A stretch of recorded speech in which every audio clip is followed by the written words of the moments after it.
Buenas noches. Sean bienvenidos una vez más a los estudios que estamos teniendo en el libro de Jonás. Llevamos apenas los primeros dos versículos. Hemos visto cómo Dios se acerca al profeta y le dice: levántate, ve a Nínive y proclama contra aquella gran ciudad, porque su maldad ha subido delante de mí. Lo normal, si no conociéramos la historia de Jonás, sería pensar que el profeta obedeció, se levantó y fue a Nínive a proclamar contra esa gran ciudad a causa de su pecado. Pero vamos a encontrarnos en el versículo 3, que es el versículo que hoy vamos a considerar, que no ocurrió eso, sino todo lo contrario.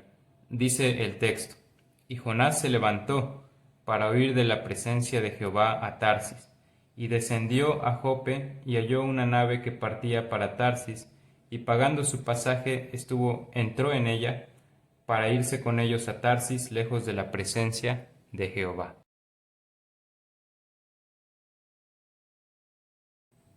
Bueno, resulta extraño el ver que Jonás haya reaccionado de esta manera. Resulta extraño que un profeta, cuando Dios le asigna una labor, haga algo que es todo lo contrario, y de hecho usted no va a encontrar a otro profeta que haya desobedecido a Dios de una forma tan abierta como lo hizo Jonás. Y tal vez eso nos haría preguntarnos el por qué Jonás actuó de esta forma, qué lo motivó a huir hacia Tarsis en lugar de dirigirse hacia Nínive. Y ya vamos a tener más adelante un espacio para analizar las motivaciones de Jonás. De hecho, lo va a explicar cuando lleguemos al capítulo 4, si no me equivoco. Pero de momento el texto y también nosotros nos vamos a enfocar en los hechos, en las cosas puntuales que nos señala el versículo, y vamos a ir explicando algunas cosas importantes de ahí. Entonces, Jonás se levanta, Jonás tiene la intención de huir, y hay una frase ahí curiosa que vamos a explicar, porque lo que Jonás quería era huir de la presencia de Jehová. Entonces, lo primero es que es verdad que él desobedece, la decisión que toma es un error, pero también no hay que pasar por alto el hecho de que Jonás no manifestó una actitud desafiante, de reproche, ni mucho menos orgullosa hacia lo que Dios le había dicho. Es más, no vemos que haya respondido siquiera palabra alguna, sencillamente él huyó. Y ese verbo es importante porque huir nos habla de que él siente que la tarea que le ha sido encomendada es una carga pesada, es algo con lo que no puede lidiar, una responsabilidad muy grande. Más adelante vamos a tratar de explicar por qué el profeta se sintió de esta manera, pero él trata de huir, sencillamente sin decir más, ¿no? Sin oponerse abiertamente ni reprochar nada a Dios por lo que le había encomendado. Y lo que sigue también es curioso porque dice el texto que él quería huir de la presencia de Jehová. Y hay varias maneras de explicar esa frase. Tal vez usted en algún momento se va a topar con diferentes interpretaciones. Por ejemplo, yo por algún tiempo pensé que Jonás pensaba de la misma manera que lo hacían los gentiles, que ellos creían que sus deidades eran deidades regionales, que solo se manifestaban en un territorio, pero fuera de ahí no se manifestaba su presencia o su poder. Y yo llegué a pensar que Jonás tal vez pensaba en Jehová de esa manera, como el Dios de Israel, el Dios que estaba en Palestina, pero si él se iba a un lugar lejano como Tarsis, ahí no lo iba a alcanzar la presencia de Dios, y por lo tanto no tendría que cumplir el llamamiento que Dios le había hecho. Pero analizando el libro, analizando también frases del propio profeta, pues podemos llegar a la conclusión un tanto evidente de que Jonás no era ignorante. Él no desconocía, por ejemplo, la omnipresencia de Dios.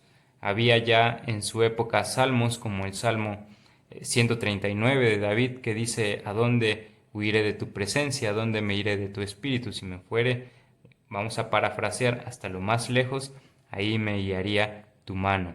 Y como profeta, como siervo de Dios, seguramente Jonás entendía esto. reconoce más adelante que Dios hizo el cielo, Dios hizo la tierra. Entonces, si es un Dios tan grande y poderoso para haber hecho estas cosas, no tendría sentido que Jonás pensara que con ir a Tarsis iba a estar fuera de la presencia o del conocimiento del Señor. Pero eso nos deja todavía con la duda o la pregunta: ¿qué significa que él quería huir de la presencia del Señor? Y hay otras explicaciones, por ejemplo, quienes dicen, pues sencillamente quería huir a una tierra donde no se conocía el nombre o la presencia de Jehová, o alguna otra interpretación por el estilo. Pero más que eso, parece ser que lo que Jonás está tratando de dejar atrás es su ministerio, su vocación, la palabra que Dios le había encomendado, y en otras palabras también está dejando atrás su comunión con el Señor. Esa sería una forma de entender la presencia de Jehová. Si Jonás hubiera ido hacia Nínive, en obediencia a lo que Dios le había dicho, ahí en Nínive, junto con Jonás, iba a estar la presencia de Jehová, acompañándole, bendiciéndole, prosperándole, etcétera. Y a donde él fuera, mientras se mantuviera en obediencia, ahí iba a estar en la presencia del Señor. Pero huir de ella, huir de esta presencia, significa hacer todo lo contrario, ir hacia el lugar opuesto, y de este modo, como ya lo señalé, apartarse de la comunión, de su llamamiento y de su propósito. Tal vez ese sea el sentido de la frase que aparece aquí, de que Jonás intentaba huir de la presencia de Jehová. Y bueno, ¿a dónde se va? Su plan es marchar hacia Tarsis. Aquí también hay varias opiniones porque no se puede decir con exactitud en dónde estaba Tarsis. Algunos de hecho piensan que ni siquiera era un lugar concreto, sino sencillamente una forma de referirse al mar abierto, a las profundidades del mar Mediterráneo, aunque también varios comentaristas piensan que Tarsis sí era un lugar concreto, que probablemente correspondía a Tartesos, un lugar que estaba en lo que hoy es España. Casi siempre esa es la interpretación tradicional. ¿Sí? Pero independientemente de dónde estuviera Tarsis, es evidente que Jonás se fue hacia la dirección opuesta, ¿no? Si Nínive estaba para allá, Jonás se fue hacia el otro lado, escogiendo el punto más distante del mundo que se conocía en aquel entonces. Y para esto dice también el versículo 3 que él desciende a Jope. Jope era un puerto marítimo en la costa del Mediterráneo. Y bueno, aquí en cuanto a esto, tal vez él va hacia Jope porque se encontraba ministrando en el territorio de Samaria, y era el puerto que le quedaba cercano, porque se nos dice que si, se nos dice en los comentarios que si él hubiera estado en su tierra natal, que estaba más hacia el norte, probablemente le habría convenido escoger otro puerto de los que estaban también más hacia el norte. Pero bueno, esos son solo detalles un poquito técnicos que no son del todo relevantes. Lo que sí quiero señalar aquí, y esto no quiero que se me pase, ojalá le presten atención, es que el autor emplea una frase que es muy curiosa. Nos dice que Jonás descendió a Jope. Y hago énfasis en esa palabra, ese verbo descender, porque va a aparecer más adelante, al menos en 3 ocasiones. Ahorita le vemos descender a Jope, más adelante le vamos a ver descender al barco, ya estando en el barco va a descender a la bodega, y en el capítulo siguiente va a descender a las profundidades del mar. Entonces, ¿qué tenemos aquí con esta palabra que se repite al menos en 4 ocasiones? Que Jonás va cada vez más hacia abajo, ¿no? Se está hundiendo, está en una especie de espiral descendente, porque eso es a lo que lo va a llevar su desobediencia, su mala decisión de haber querido huir de la presencia de Dios. Ahora Jonás va a ir cada vez más abajo, en un descenso en picada. Ahora, después de esta expresión de que Jonás descendió hacia Jope, se nos dice que halló allí una nave que partía para Tarsis. Bueno, aquí también hay datos y cosas curiosas que compartir. No era del todo extraño que un barco saliera desde Jope, ahí en las cercanías de Palestina, y viajara todo el mar Mediterráneo para llegar hasta España, que era un lugar muy distante. Lo que sí es que un viaje así, como el que iba a emprender Jonás, era un viaje que podía durar incluso un año. Tan extenso era y a veces solían ser también muy peligrosos, pero había embarcaciones grandes que llevaban mercancía que a veces hacían estos viajes desde un punto hasta otro. Lo que hay que tener en cuenta es que encontrar un barco así no era frecuente, ¿sí? No era tan seguido que salían para emprender estos largos recorridos. Y a pesar de eso, Jonás baja a Jope y encuentra justamente lo que él necesitaba, ¿no? Como si por curiosidad lo hubiera hallado ahí al barco ya listo para zarpar. Y de hecho se nos dice que el verbo hallar en el idioma hebreo tiene esa característica como un hallazgo sorpresivo, algo inesperado, y eso fue con lo que se topó Jonás, con un barco prácticamente listo para zarpar. Hasta aquí parece que todo va conforme a sus planes, ¿no? Parece que la suerte le favorece. Y lo que hace es que paga su pasaje y se hace un miembro de la tripulación. Probablemente en ese barco todos eran marineros, todos eran trabajadores de ahí del barco y es probable que no hubiera ningún pasajero más que Jonás, que para poder ser admitido ahí como pasajero tuvo que pagar una cierta tarifa. Y una vez que hizo este trámite, esta transacción, ahora sí, dice, entró en ella, es decir, en la embarcación, para irse con ellos a Tarsis. En nuestra Reina Valera no aparece el verbo descender, pero es lo que dice el texto original. Y descendió a ella para irse con ellos a Tarsis. Entonces podemos ver aquí nuevamente cómo Jonás va cuesta abajo.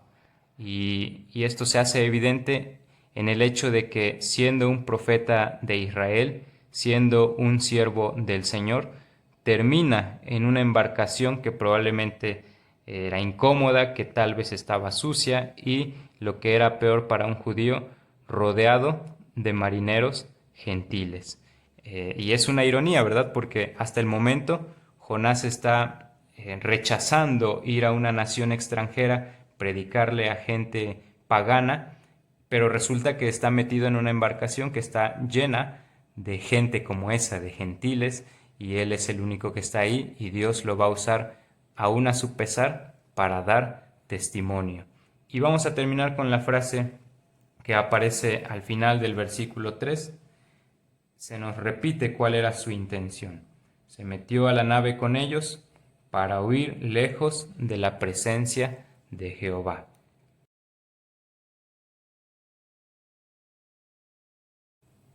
Una pregunta final para reflexionar antes de concluir sería, ¿qué tan grave fue la desobediencia del profeta Jonás? Pregunto esto porque ustedes saben que, por ejemplo, los religiosos, los fariseos, en tiempos de Jesús pensaban que a causa de su actitud, a causa de sus errores, Jonás ni siquiera tenía derecho a ser reconocido como siervo o como profeta de Jehová, y por esa razón era despreciado, tenido en baja estima por la gente religiosa en los tiempos de Jesús. Y también es común encontrar opiniones de comentaristas, de autores que únicamente enfocan a Jonás desde ese punto de vista, como un profeta rebelde y poco más que eso. Pero aunque lo vamos a ver con detenimiento más adelante, cuando Jonás explica las razones que tuvo para huir, a mí me gustaría decir, nada más aquí como un adelanto, que la desobediencia de Jonás no fue el capricho, la decisión de un creyente carnal que desobedece nada más porque sí. Es el error que comete un siervo de Dios. Y en ese sentido no queda descalificado como profeta, no queda descalificado como siervo de Jehová. Es más, Dios en el capítulo 4 va a razonar con él de una forma muy paciente, porque Dios entiende muy bien qué es lo que había en su corazón y por qué él se comportó de esta manera. Pero ese es el error que cometió él. Un error que es verdad no se puede justificar de ninguna manera, que fue un pecado al fin y al cabo, pero que termina siendo el error de alguien que conoce a Dios, que era un profeta en el pueblo de Israel, y no nos debemos de apresurar para enjuiciarlo de una manera indebida. Entonces, si usted está interesado en conocer qué consecuencias hubo de la huida de este profeta y cómo Dios va a tratar con él para restaurarlo y reorientarlo a la misión original, pues no se pierda los siguientes videos, suscríbase y esté al pendiente de las notificaciones. Le mandamos un saludo y nos vemos hasta la próxima.